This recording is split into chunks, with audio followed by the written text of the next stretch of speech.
Alanzinho. Ah, ah, ah. Et franchement, faudra que je te raconte l'histoire derrière cette chanson Alanzinho. Chanson que j'ai découvert lorsque je suis parti au Brésil et où j'ai compris que j'avais un avenir là-bas. Voilà, Alanzinho. Voilà, enfin bref, on n'est pas là pour ça aujourd'hui. Salut, salut. Bon, c'est Alan Nobal, a.k.a. Alan Motivation, a.k.a. Alix Samus. Ok, donc on se retrouve pour une nouvelle vidéo. Aujourd'hui, on va vraiment dig deep into spirituality. On va vraiment plonger dans la spiritualité. Et j'ai un ami qui m'a posé plusieurs questions. Donc merci à lui pour ça. Je vais répondre aujourd'hui à ces questions, à toutes ces questions de manière honnête, brute. Tu vas peut-être être surpris de tout ce que tu vas entendre dans cette vidéo, mais aujourd'hui c'est important pour moi de répondre parce que lorsqu'on me pose des questions, ben, je suis ravi et je pense que ça te permettra aussi davantage de comprendre mon point de vue, mon positionnement et mon cheminement dans ma spiritualité. Ok? Donc du coup, on va commencer par la première question. Alors, première question. Comment et à quel moment as-tu su que c'était la femme de ta vie? Damn! Bon, on n'est pas tout de suite tout à fait dans. Il y a des questions sur le mariage, sur la spiritualité, etc. On y répond tout de suite. Comment et à quel moment as-tu su que c'était la femme de ta vie? Alors, je réponds à cette question. À quel moment j'ai su ça? Je l'ai su très tôt. Je l'ai su très tôt et comme je lui expliquais, j'ai toujours eu une pensée pour elle. Ma femme a toujours été dans ma tête. Il y a toujours eu une pensée ici pour elle, qui ne m'a jamais vraiment quitté. Maintenant, mes pensées sont différentes parce qu'on est ensemble, etc. Tu vois, l'histoire a été écrite, mais bien avant ça, bien avant qu'on soit ensemble, et on s'est connus il y a très longtemps en réalité. C'est vrai qu'on s'est mis ensemble et on s'est mariés très peu de temps après, mais la réalité, c'est qu'on se connaissait depuis plusieurs années, tu vois. Et du coup, en fait, j'avais eu l'occasion de lui parler, voilà, à l'époque, hein, on était amis, on se connaissait à peine, tu vois. Et du coup, elle m'avait parlé et j'avais vraiment apprécié ce qu'elle dégageait, ses valeurs. Je me souviens qu'elle m'avait parlé de ce qu'elle aurait aimé d'un homme, etc., d'une vie de couple et tout.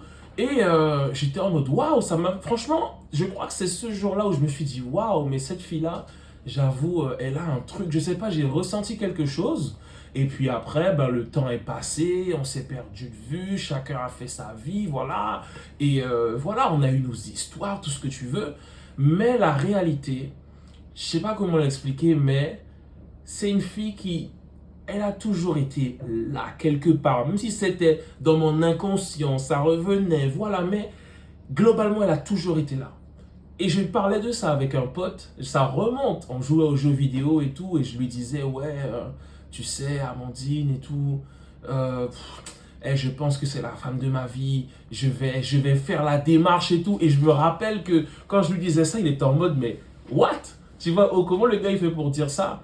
Et la réalité, c'est que ben, bien après, voilà, l'histoire s'est écrite et j'ai été rencontrer ses parents, etc. Et je leur ai dit, voilà, je pense que votre fille, c'est la femme de ma vie. Elle a toujours été quelque part dans mes pensées. Et dis-toi que, donc, ça, en fait, c'est quelque chose que j'ai toujours eu là. À partir du moment où je l'ai connue, vraiment, elle n'a jamais vraiment quitté mon esprit. Et ça, c'est quelque chose c'est ça que je dis. Donc, à quel moment j'ai su que c'était la femme de ma vie, je pense que c'est vers les premières fois où on a parlé. Où vraiment j'ai ressenti ça et où cette pensée ne m'a jamais vraiment quitté. Et du coup, ben, quand j'ai eu l'opportunité, je suis retourné vers elle et je lui ai dit, je lui ai partagé ces choses-là. Et du coup, ben, après le reste, c'est history. Et pour les intimes, pour plus de détails, il faut venir en private, alright? Mais en tout cas, c'est vrai que oui, j'ai su très tôt que c'était la femme de ma vie, je l'ai ressenti. Et du coup, ben, ça a été clair pour moi, hein. C'est un sentiment particulier. Ça ne veut pas dire qu'on n'a pas des épreuves, tout ça, tu vois. Et c'est ça, en fait. C'est pas parce que tu ressens que c'est la femme de ta vie que tout sera rose, qu'il n'y aura pas d'épreuves, etc. Tu vois, c'est pas parce que c'est la femme de ta vie que vous n'aurez pas de disputes non plus, etc. Donc, ne pense pas que parce que vous avez des difficultés, des disputes, que ce n'est pas la femme de ta vie. D'accord? Donc, voilà, c'est tout. Ça fait partie du package, ok? Donc voilà, concrètement, en finalité, à quel moment j'ai su que c'était la femme de ma vie? Ben très tôt. Quasiment, quasiment dès que je l'ai rencontrée. Quasiment, ouais. Quasiment. Ouais, c'est ça. Donc ça fait très longtemps, je pense, des années, des années, des années. Alors, quelle leçon tires-tu de ton mariage? Damn, what a question, bro! Come on, man! Alors, quelle leçon tires-tu de ton mariage? Tellement de leçons, tellement de leçons. Assieds-toi, prends ton cahier. Alright, parce qu'il y a des choses à dire. Je ne pourrais pas tout dire dans une seule vidéo, je pense, parce qu'il y a beaucoup de choses. Mais en tout cas, ce que je retiens, les leçons que j'apprends de mon mariage, je pense que ça, c'est la leçon qui me coûte le plus aujourd'hui. C'est l'impact de la famille, de la belle famille dans le mariage, dans ta vie de couple. Et c'est quelque chose qu'il ne faut absolument pas négliger. Ça peut être très positif comme très négatif. J'ai les deux. Ok, dans mon expérience de mariage, j'ai les deux. J'ai cette dimension positive de la belle famille et la dimension négative de la belle famille. Et je conjugue avec les deux. C'est extrêmement chaud, mais ça fait partie du jeu en fait. Donc, une des leçons, c'est vraiment fais attention. Il y a un livre qui disait que on ne se marie pas qu'avec la personne avec qui on se marie. Alors, pas on se marie avec la belle famille, mais on prend aussi ce package-là, c'est réel et ça peut avoir vraiment des conséquences très difficiles. Donc, à ne pas négliger. Ce que je retiens de mon mariage aussi, c'est que il y a des épreuves, on ne nous apprend pas ça. Le mariage, c'est beaucoup de désillusions aussi, parce qu'une fois que la phase de sentiment amoureux est passée, à peu près 2-3 ans maximum, on arrive vraiment dans des phases un peu plus complexes qu'on ne sait pas gérer. Et en fait, le sentiment amoureux du début, on est là, oh mon Dieu, oh waouh, c'est la femme de ma vie, tout ça. Je ne savais pas que quand je disais que c'était la femme de ma vie, que ça aurait impliqué autant de choses derrière. Donc du coup, il y a énormément d'épreuves et c'est pas des choses à prendre à la légère. Donc voilà. Je dirais aussi que ouais, une des leçons que j'ai appris de mon mariage, c'est que si c'était à refaire, je ne referais pas mon mariage comme ça. Je n'inviterais pas autant de gens et je ferais les invitations différemment parce qu'il y a beaucoup de gens qui ne viennent pas au mariage. Il y a certainement beaucoup de gens que je n'aurais pas invités. Et moi, je dis franchement qu'aujourd'hui, ça ne sert à rien de faire un grand mariage, ça ne sert à rien de dépenser de l'argent. Garde cet argent, partez en lune de miel. Et je crois même que si j'avais pu refaire, j'aurais même rajouté une formation pendant la période de pré-mariage, là, une formation pour être formé à la réalité du couple et du mariage. Ça, c'est super important parce que ça fait des dégâts lorsqu'on n'est pas formé.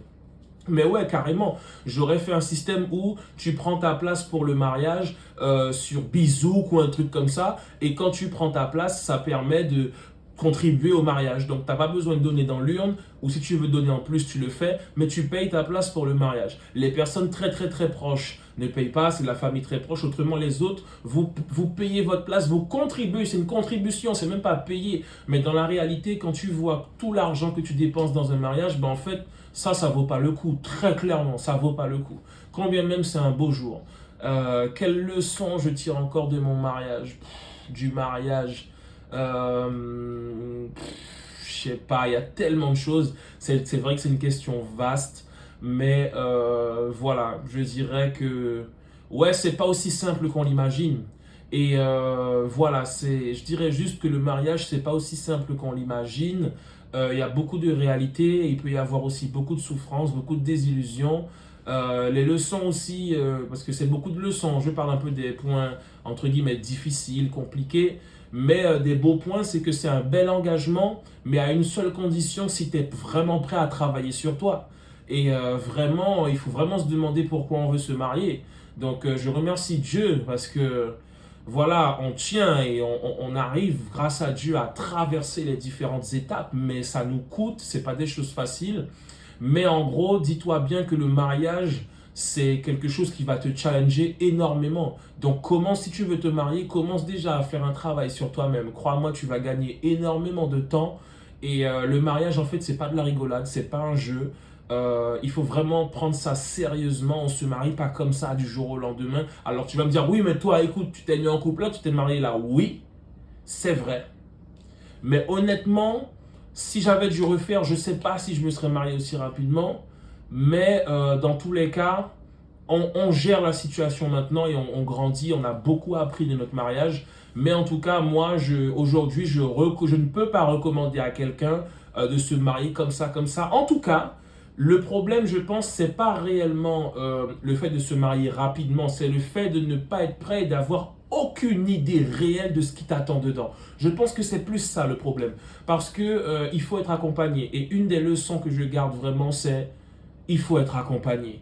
Au-delà même du mariage, dans le couple, dans la vie à deux, ces choses-là, il faut être accompagné, il faut être formé, il faut être suivi, il faut... Ouais, sinon, la majorité des mariages explosent. Tu vois ce que je veux te dire? Et c'est chaud. Donc, dans l'ensemble, voilà. Après, si tu as d'autres questions, tu peux me les poser. Là, comme c'est une question large, il y a plein d'autres choses qu'on pourrait aborder. Alors, question suivante. Quel conseil donnerais-tu aux personnes qui veulent se marier? Ok, très bien. Alors, le conseil que je te donnerais, c'est déjà de ne pas foncer tête baissée dans le mariage. Je sais que tu ne vas pas forcément écouter ce que je vais te dire parce que lorsqu'on est dans la phase, qu'on est sur le petit nuage, tout ça, tu vois, on a juste envie d'y aller, badam, badam, badam, badam. Mais en réalité, prends le temps de mesurer à quel point la personne avec qui tu vas te marier est prête à vraiment faire un travail sur elle-même et à affronter les épreuves avec toi. C'est vrai qu'il y a certaines choses que tu verras que durant le mariage. Mais si tu vois les difficultés durant le mariage et que vous n'arrivez pas à les surmonter, ce sera compliqué. Donc moi, je te dirais que les vrais sujets, la sexualité, les finances, la vision spirituelle, la vision des projets, de ce qu'on veut, etc., etc. Il y a des sujets extrêmement importants, la famille, de voir comment la personne avec qui tu veux te marier, comment elle est dans sa famille, quel rapport, si tu es une femme, tu regardes, tu dois observer quel rapport il a à sa mère, à sa grand-mère, mais surtout à sa maman, etc. Et si tu es un homme et que tu cherches cette femme, tu dois observer aussi, selon moi, dans quelle mesure elle sait gérer ses émotions ou pas, dans quelle mesure elle a les idées claires ou pas, tu vois, il y a plein de choses en fait comme ça. Est-ce qu'on va prendre cette décision parce qu'on est sous le coup de l'émotion ou est-ce qu'on a une vision très très terre à terre de ce qui va nous attendre? D'accord? Donc moi c'est ce que je dirais, de vraiment prendre en compte tous ces éléments, la belle famille, nos traumas.